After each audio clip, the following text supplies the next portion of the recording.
হুঁশিয়ার হুঁশিয়ার হুঁশিয়ার হিমন্ত বিশ্ব শর্মা হুঁশিয়ার হুঁশিয়ার হুঁশিয়ার আজ তো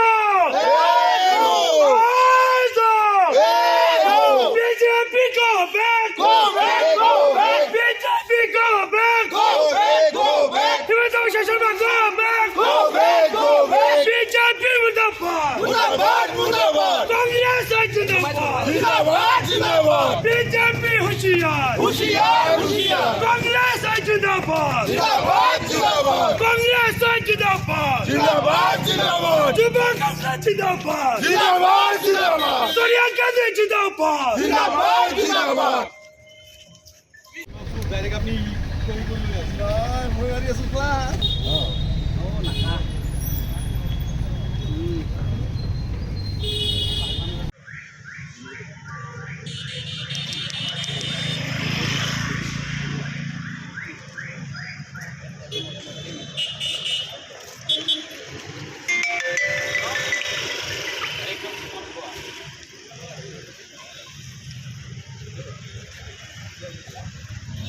হ্যাঁ বৰপেটা আছে পোনপ্ৰথমে আপোনালোকক ধন্যবাদ জনাইছোঁ। আমাৰ যোৱা 18/12/2024 ইং তাৰিখে আমাৰ গুৱাহাটীত ৰাজভৱন ঘেৰাও কাৰ্যসূচী আছিল। তাত আমাৰ কংগ্ৰেছৰ সতীৰ্থ এজন, কংগ্ৰেছৰ সৈনিক এজন তাত আত্মআহুতি দিবলগীয়া হৈছে।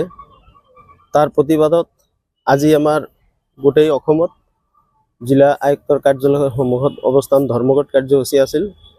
তাতে আমাৰ অসম প্ৰদেশ কংগ্ৰেছৰ সভাপতিৰ সহ আমাৰ দলীয় নেতৃত্বক অন্যায়ভাৱে আটক কৰি ৰখা হৈছে পুলিচৰ জৰিয়তে।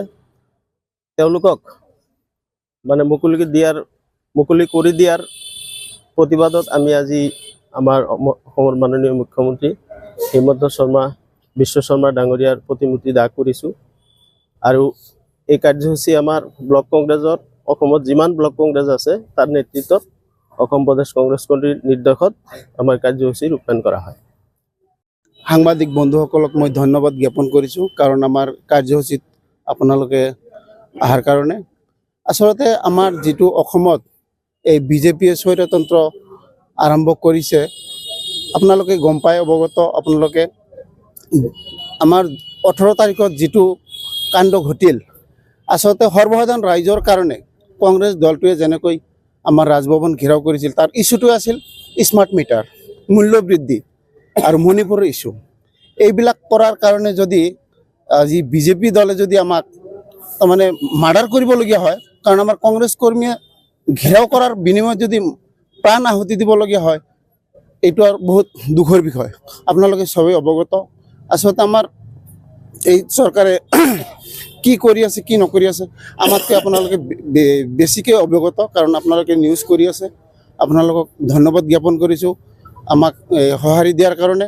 লগতে এই চৰকাৰে মূল্যবৃদ্ধি, তাৰপিছত আপোনাৰ মানে বহুত ধৰণৰ যেনেকুৱা গো মাংস, তাৰপিছত এই কিছুদিন আগত 900 কোটি টকা অলৰেডি সিহঁতে লোন লৈছে। আকৌ 25 তাৰিখত সিহঁতে ঋণ ল'ব, 24 তাৰিখত 900 কোটি টকা ঋণ ল'ব।